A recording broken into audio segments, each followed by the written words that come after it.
L'Antarctique sans son manteau de glace, le fruit de plusieurs années de travail pour la NASA. C'est la première fois que l'agence spatiale américaine modélise une carte aussi précise du continent.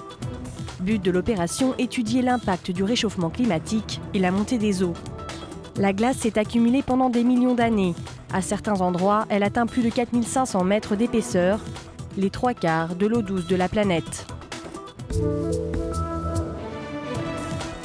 Des herbes médicinales empoisonnées.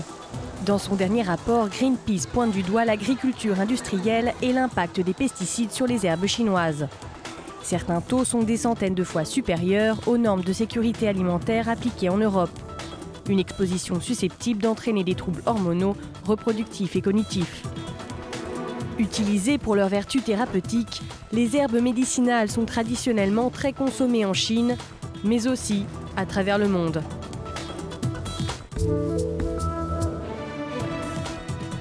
L'un des plus grands parcs d'éoliennes offshore du monde pourrait bien voir le jour au large des côtes anglaises, un projet sous haute tension.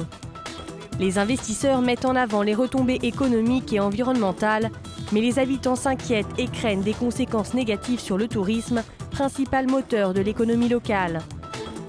L'Angleterre, avec ses 12 800 km de côte et ses 30% d'énergie renouvelable à atteindre en 2020, semble déjà avoir fait son choix.